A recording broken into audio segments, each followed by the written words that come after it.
everyone, and welcome back to the Latinaly podcast. Thank you so much for tuning in today.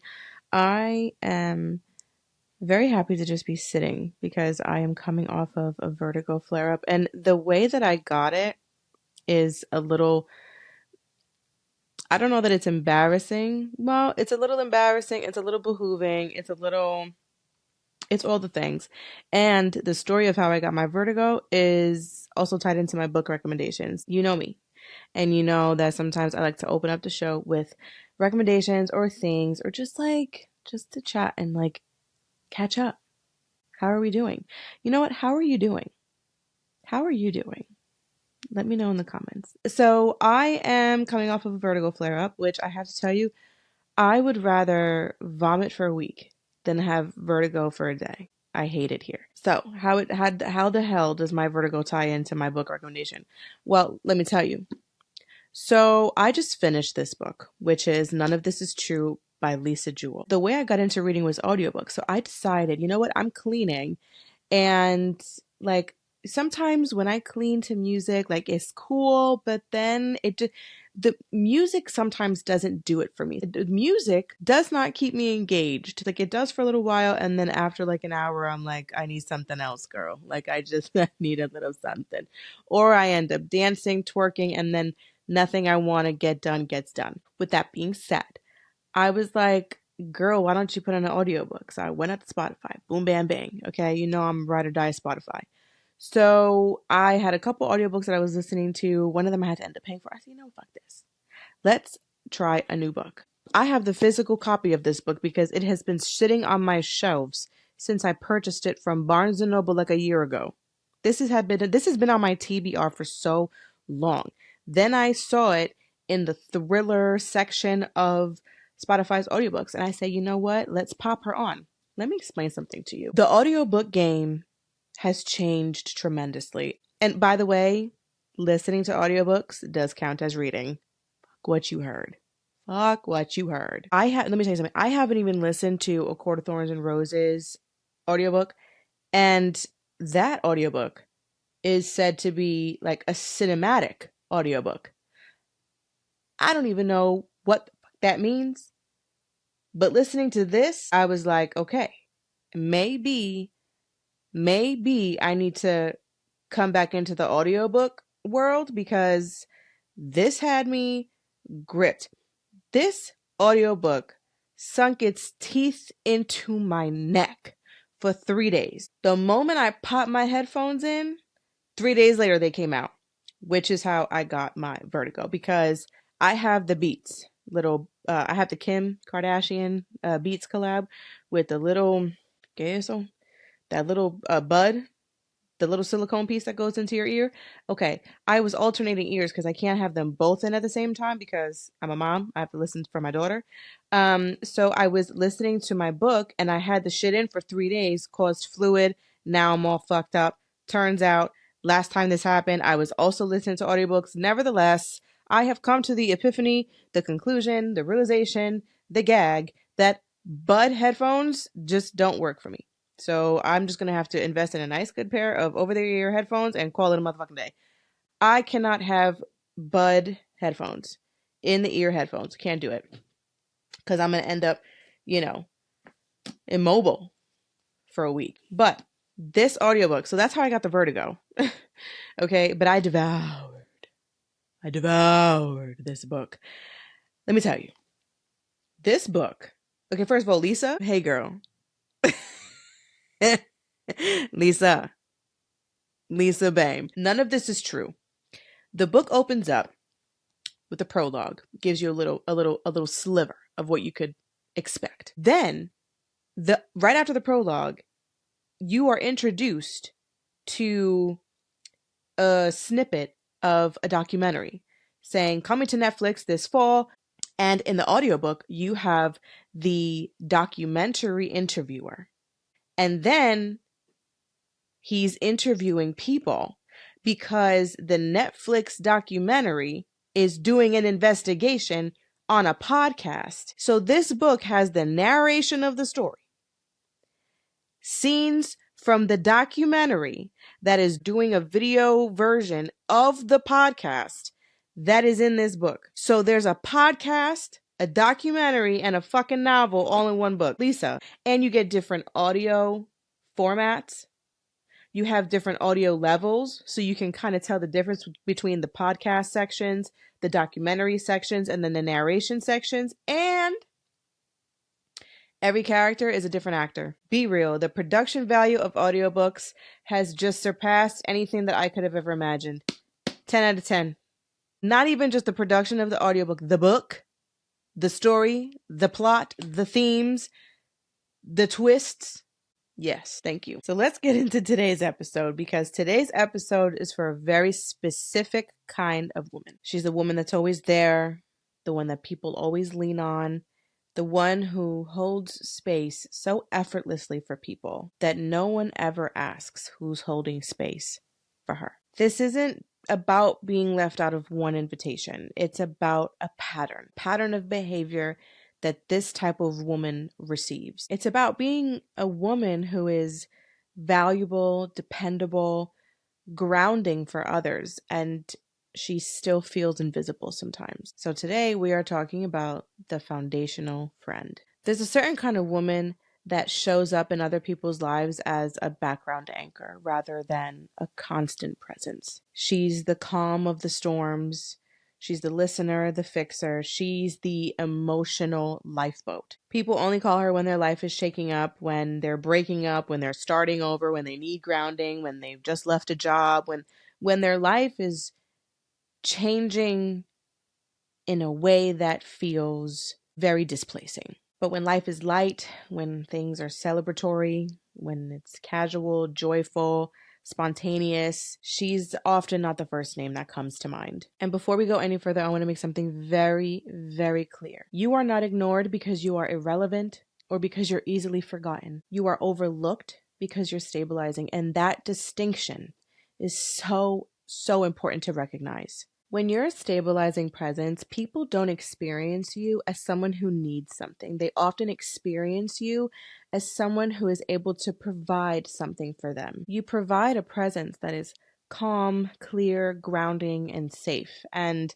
you become the place where people can land when their life is being shaken up. And because you hold that role so effortlessly, people often assume that you're okay, that you don't require tending to, that you don't need to be held because you're good, because of how easily you hold everyone else, that you don't need the same comfort, the same effort. So in a culture that quickly responds to chaos, the steady woman often gets overlooked and missed. And it's not because she lacks value, but because she contains it and she knows how to offer it to other people without losing any for herself. And over time, people start to associate you with support and not really celebration.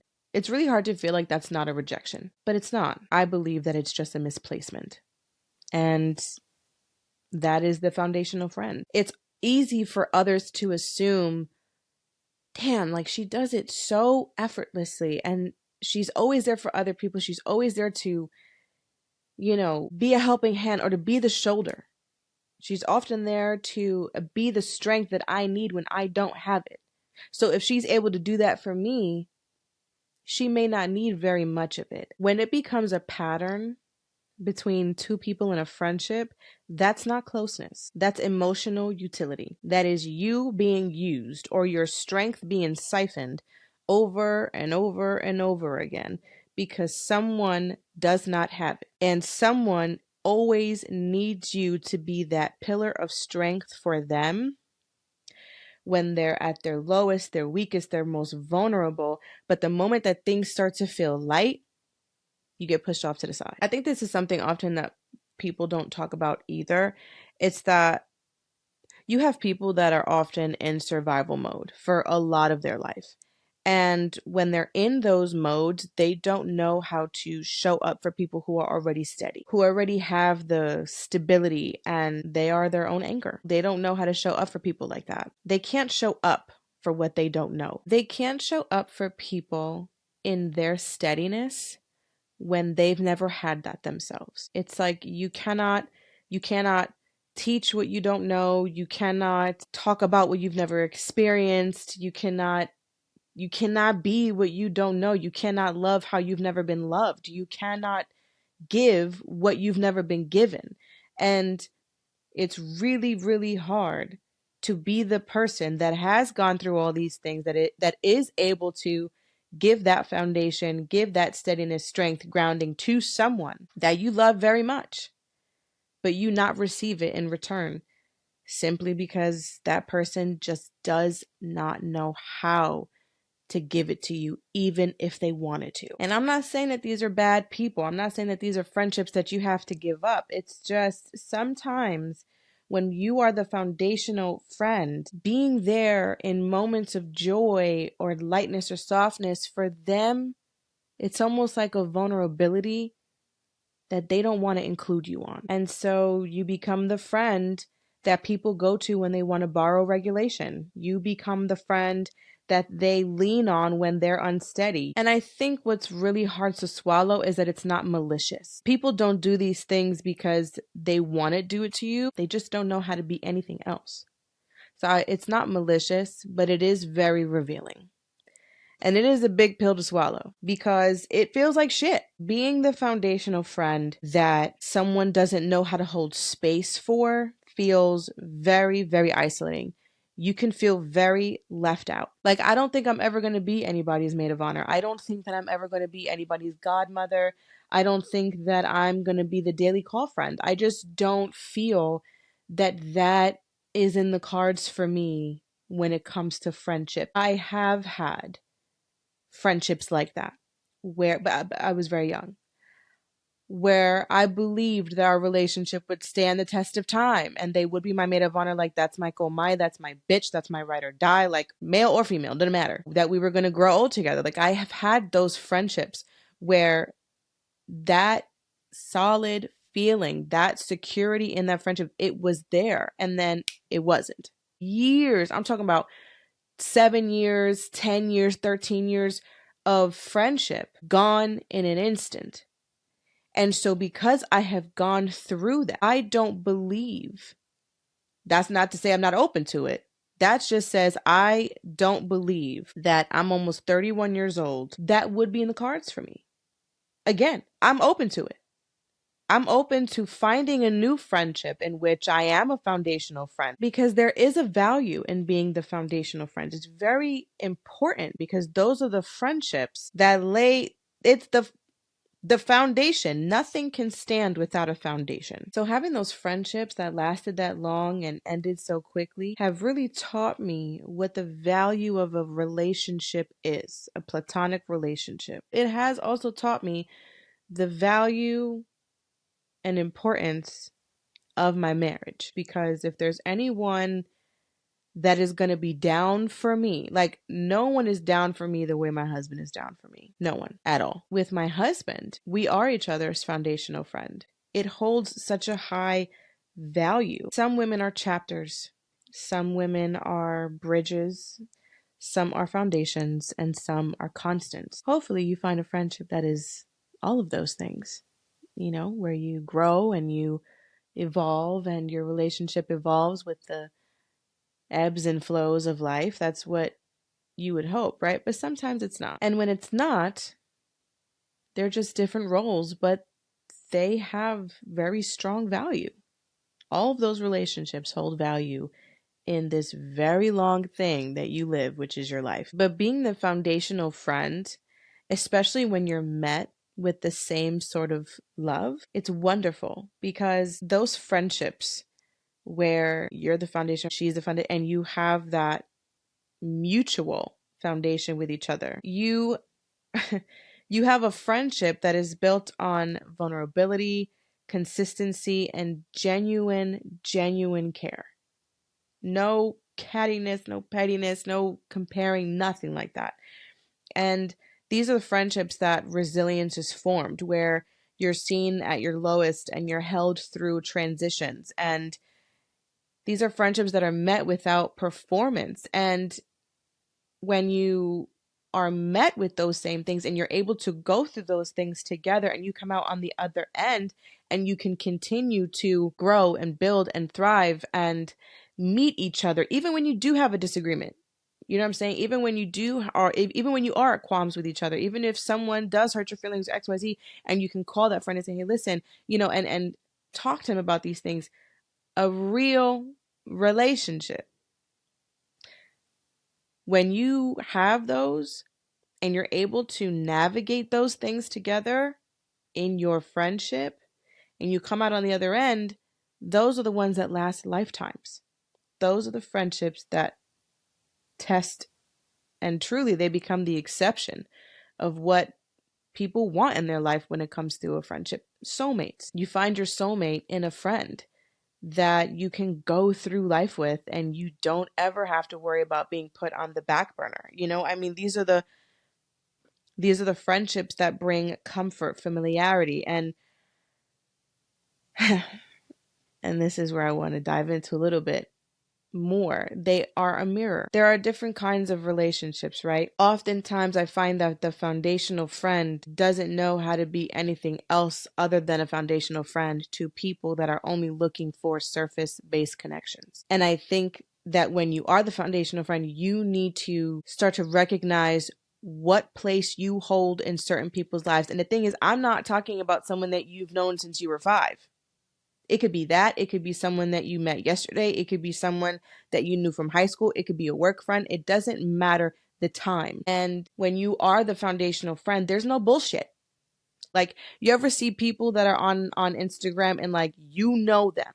There's no doubt. But you see them on IG and you're like, bitch, what are you showboating for? Or what are you putting on this display for? I know so many people like that. But when they're around me, they keep it a buck. Because when you're the foundational friend, people cannot hide behind the versions that perform for other people. They cannot do that with you because you see past that.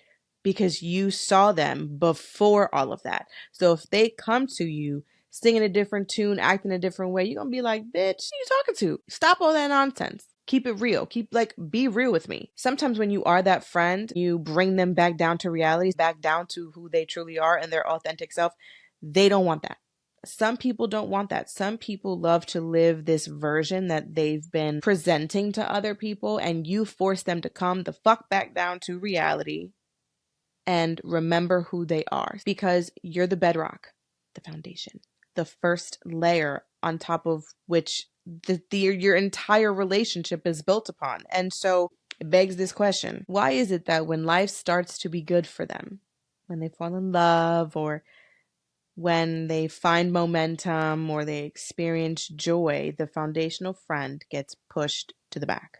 It's because the foundational friend is associated with becoming, not arriving. There are women, however, like I was saying before, when you are met with the same energy that you give, there are women who keep their foundational friends very close because they themselves are a foundational friend to her, understanding the dynamic of your relationship. And these are the forever friends. These are the girlhood videos that we see on Instagram. These are the friends that are the ride or die maid of honors. These are the friends that are, helping their girlfriend with postpartum, coming to their house, cleaning and cooking for her best friend and her husband, the best friend's husband, and, taking care of the baby so that they can nap. Like, those are the friends that are in your corner that are your actual sisters. Okay. Where women are showing up for one another as real lifers, soulmates, like I said. And that is when you are met with the same love in which you are giving.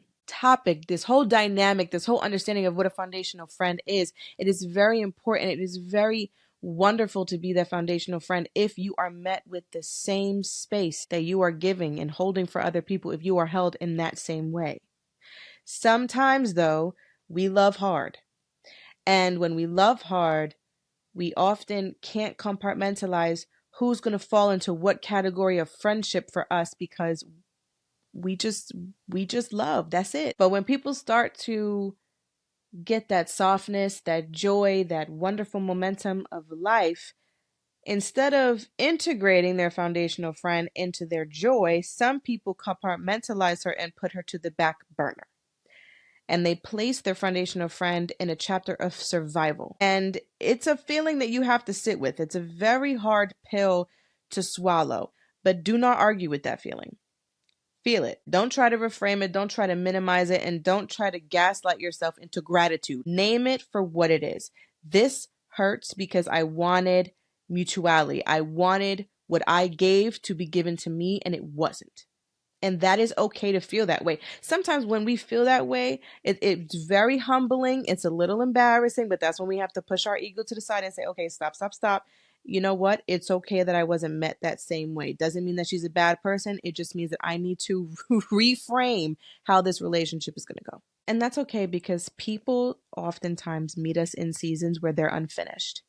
They meet us in seasons when they are a work in progress and they are still searching for that steadiness in their life. You, being the foundational friend, really provide a lot of that for them. But the problem is that when life starts to stabilize and it starts to expand and it starts to feel wholesome for them, they sometimes subconsciously distance themselves from the people who witnessed them in their fragility, in their vulnerability, in their becoming. Not out of malice. Like I said, all of this is not out of malice.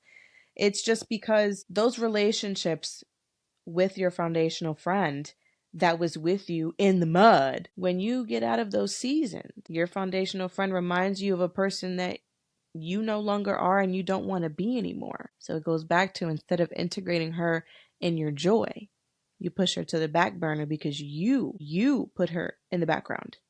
She didn't ask to be in the background.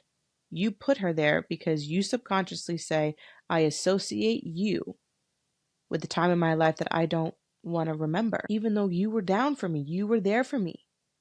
But I'm going to push you to the side because I'm in this newness of life.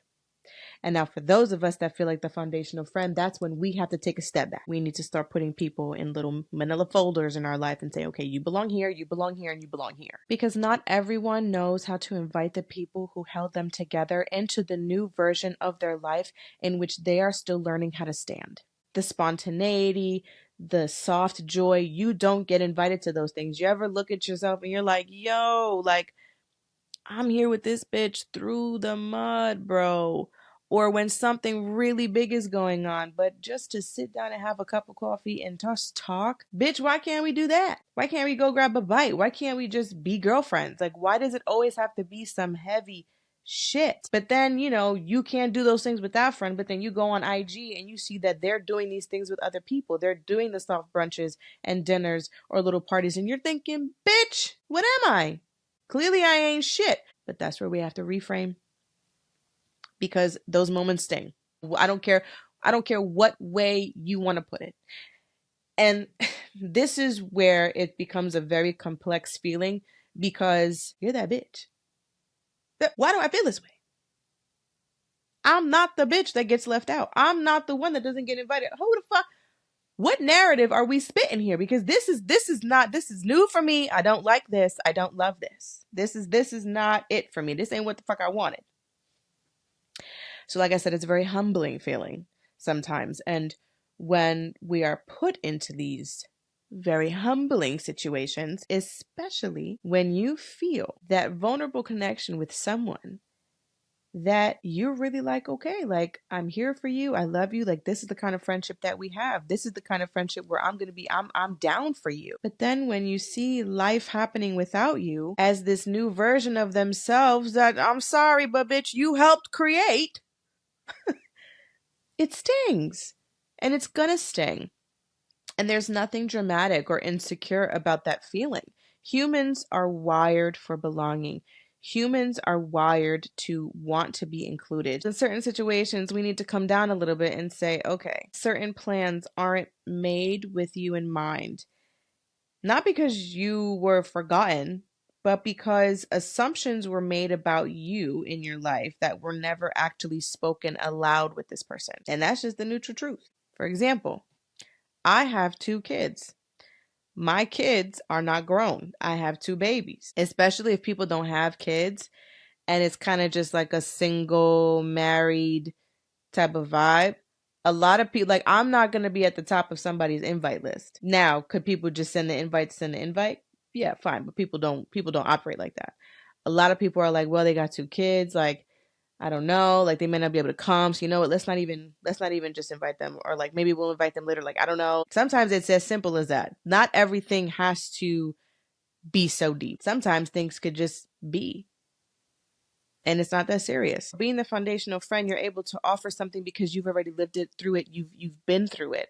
And so when you don't get invited to certain things or certain parties or events, you have to remember that people are often going to organize gatherings based on who they are right now in that current season, and they're going to surround themselves with people that are in similar situations, similar seasons, because it's easy, familiar, and relatable. A lot of people are not going to be comfortable sitting in a room with people that they don't relate to. And the thing is that just because you're in different phases of life doesn't mean that you've outgrown each other. It just means that life is not going to overlap the way that it used to because you're just in different phases of life. You're in two totally different chapters of your life. And so not everything is going to align when you were both in the same situation. That doesn't mean that, the love isn't there. It just means that life is unfolding in different rhythms. And you just have to find the one that works for you and your friend. And you have to hold on to that truth without resentment, without blame, because you do care about this person, which is why you do feel like the foundational friend. Okay. But now we kind of need to flip it, and we need to be the anchor that we often are for other people to ourselves and say, okay, I can feel disappointed about this. I could let this sting a little bit, be like, bitch, why didn't you invite me? But I don't have to make this about me.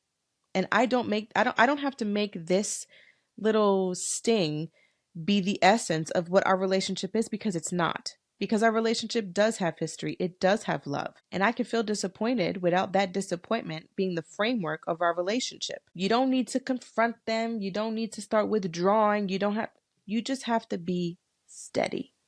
That's it. And you're allowed to maintain the relationships in the state in which they currently live. And being the foundational friend means that you're able to recognize the natural state of your relationship with these people. And you then have to learn to say, okay, I'm okay with letting this relationship live the way that it naturally does and not push it to be something else. That's not, that you're not chasing anybody, you're not resenting anybody, you're not pissed off at anybody. You're just saying, this is how it is, and that's okay. I love you. This is our relationship, and that's all. You can still stay in your relationship with this person without shrinking, overgiving, or abandoning yourself to keep whatever piece needs to be kept for this relationship. Relationships take work. I don't care what anybody says. Relationships shouldn't necessarily be hard, but they do take work and they do take effort. So let's talk about what it actually looks like to hold on to relationships without self-abandoning. And like I said before, there are women that keep their foundational friends forever because that's who they are for that person and that's who she is for them. It's not only surviving together, but it's also celebrating together because that's your bitch and that's what you do for that friend. But the truth is that a lot of people don't know how to do that. Keeping your relationships without self-abandoning doesn't mean that you're closing off your heart. It means recognizing who is able to meet you where you are right now in your life.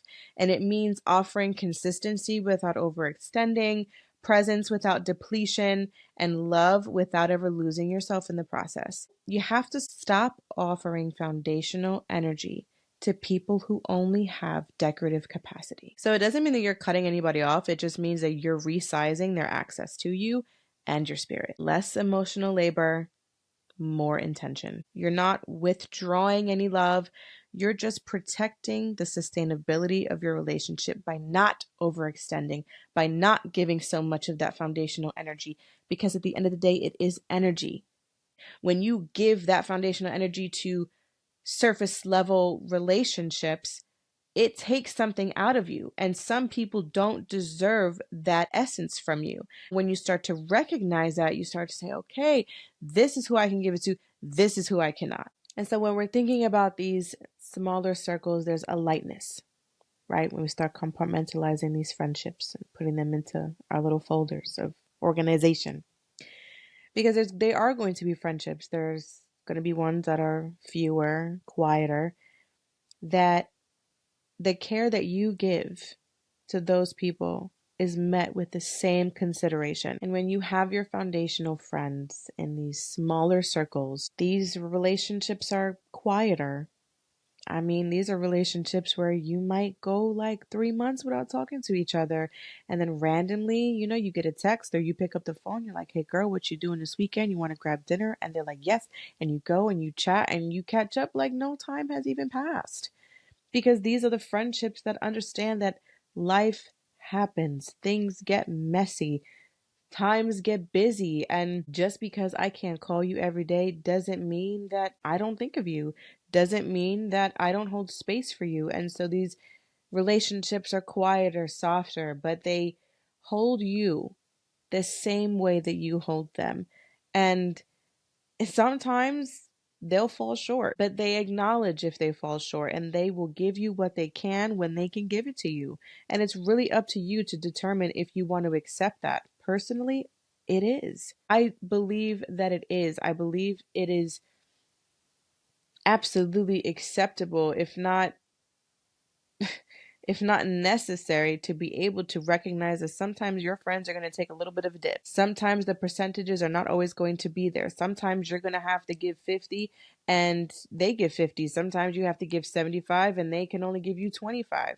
Sometimes they can give you, 85 and you can only give them 15. When you understand that everything is just softer, everything is effortless, and it's just better that way. Those are the relationships that are rare, and you have to keep them close. So some people will never learn how to cherish the foundational friend, and that's okay.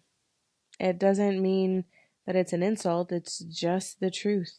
And it's up to you to determine if you want to keep giving them foundational energy when they cannot give that back to you. And accepting that doesn't mean that it's insecure or desperate or whatever. It just means that you choose discernment over depletion of your energy. It means that you stop interpreting emotional limitations as a personal rejection to you. It means that you allow people to be exactly where they are without determining where you belong. So let yourself be essential, but don't be endlessly available. Let yourself be steady without self-erasing. You're not too much. You're foundational. And the work now isn't proving your worth.